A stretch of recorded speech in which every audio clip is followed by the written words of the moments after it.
Hello again, everyone. Scoons Comics here with another exciting, also thrilling comic book haul. Yes, hello. The wall's a different color than it was last time. You know why? Because after over 2 years, I am back in the comic book room.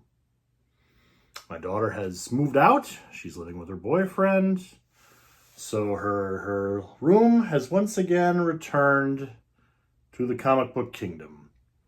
And the kingdom needs to be rebuilt. It is in vast disarray. I am working on getting all my long boxes in here. Basically, my goal right now is to get all my comic books in one room. I know that sounds like a crazy idea, especially when you have so many dang comic books. But I'm going to get them all in this room, and I'm going to get them organized, which will be a labor of love. But it's going to happen. I'm trying to work on some storage ideas. I see people, I'm looking online like a maniac. I'm looking at people who got file cabinets and wacky shelving and this and that and the other thing. So it's just not a mini comic book shop with a bunch of long boxes everywhere, which it may just end up being. I don't know.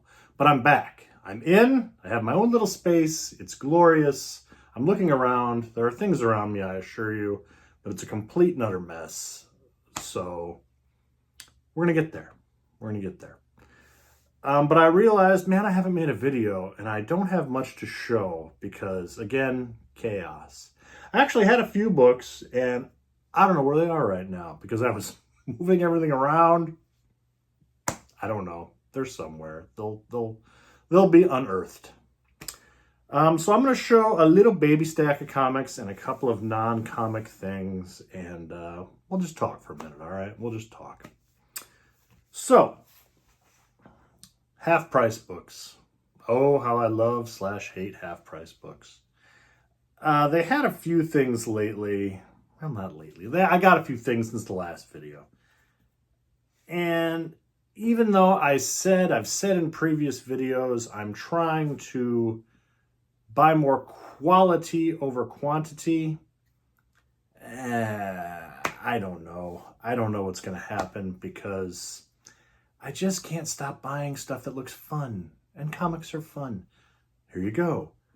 Dave Cockrum's The Futurians. I have the Marvel graphic novel introducing the Futurians. I have the miniseries by, oh gosh, what was the independent publisher? Lighthouse, I think. But then I saw this from 1995, and I don't think I'd ever seen this. So I bought it. It was just reprinting a couple of the issues. Unfortunately, it's in black and white, which really bummed me out because Dave Cockrum's work is so much better with the crazy color palette. So, I mean, his pencil work is still amazing, but this was a little bit of a disappointment. So $2, maybe not wisely spent there.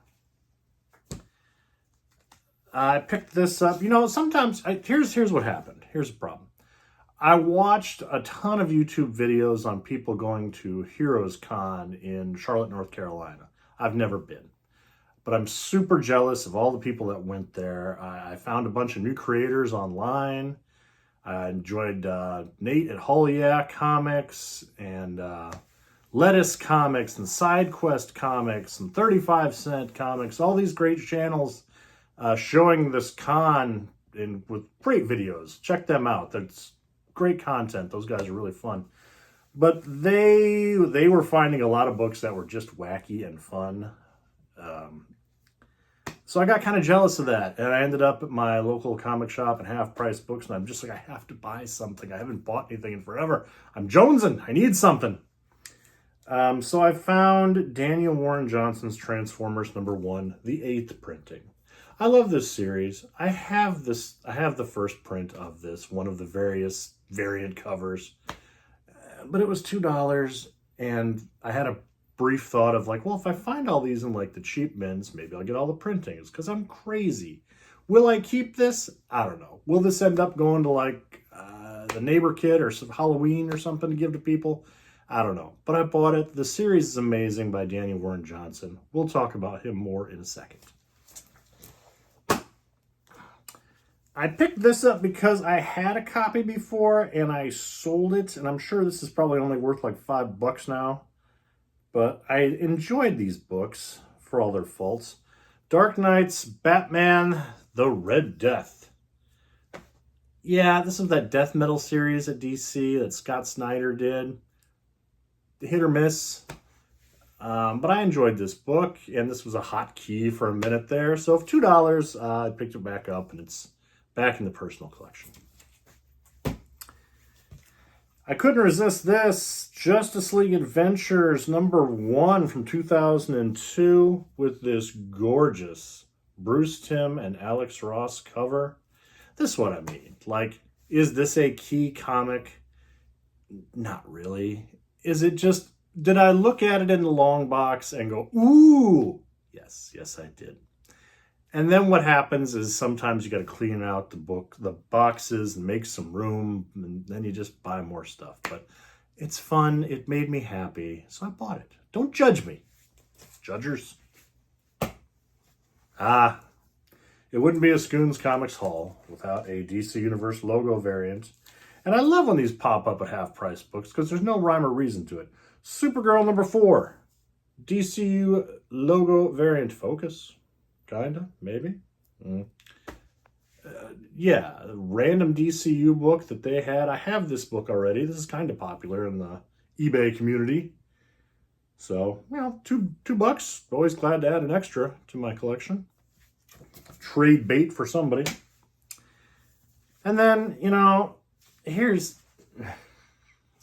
Yes, I'm always looking for these. I want quality over quantity. So, of course, I found they had a bunch of Disney comics. Walt Disney's Autumn Adventures #1, which is a beautiful cover. I just thought it looked fun. But then I knew that right behind it was Autumn Adventures #2. And I'm a sick man because I remembered that Autumn Adventures #2 was the first U.S. comic book appearance of the Gummi Bears. Yeah. I thought that was worthy of getting for $2. There's no spec there. The Gummi Bears aren't going to suddenly take off in great popularity. But it's first Gummi Bears. It's Gummi Bears. Bouncing here and there. Everywhere. High adventure beyond compare. We are the Gummi Bears. I'll stop. Autumn Adventures #2. Man, Daniel Warren Johnson again. I picked this up because I really enjoy this writer. I enjoy his art. And here he is talking a book of pro wrestling. Do a power bomb. This is a lot of fun. And let me just read you the blurb because the blurb is my favorite about what this book is about. See if you can spot where things kind of go off the rails. Is kind of wacky. Lana Steelrose wants to be a pro wrestler, but she's living under the shadow of her mother, the best to ever do it. Everything changes when a wrestling-obsessed necromancer asks her to join the greatest pro wrestling tournament of all time. Did you see the problem? The necromancer part? Oh, that's great. Which is also the most dangerous. It's the wrestler meets Dragon Ball Z in a tale where the competitors get more than they ever bargained for. I'll pick that up. This was a couple bucks at half price. I think I paid like $7. It's really good. Can't recommend it enough. And then I got 2 non-comic book things also. I picked this up just because I really enjoyed this documentary. The Wild Untold Story of Cannon Films, Electric Boogaloo. This is really good. Cannon Films put out a bunch of 80s cheese. I mean, you see the cover here. We got Superman 4, Masters of the Universe, Cobra, various things with Chuck Norris and Jean-Claude Van Damme. A lot of just action, weird movies. And it's all about these brothers that were the studio heads and the trials and tribulations. It's really entertaining. I think I caught it on YouTube a few years ago. But I wanted it, so I bought it because it's good. Yeah. And then last but certainly not least, man, this was really cool. I found this at half price for $2. Splinter of the Mind's Eye by Alan Dean Foster. This, at one point in time, was gonna in some other universe, this was the only sequel to the original Star Wars movie. This was written with the thought that if the movie was mildly successful and they wanted to make a low-budget sequel, this could be the basis of it. This is it's not the first printing. What is this? Third printing. Third printing from 1978. Look at this. So it's clearly Darth Vader, but there's not, Star Wars isn't written anywhere on here because that was not a franchise then. That was nothing bankable.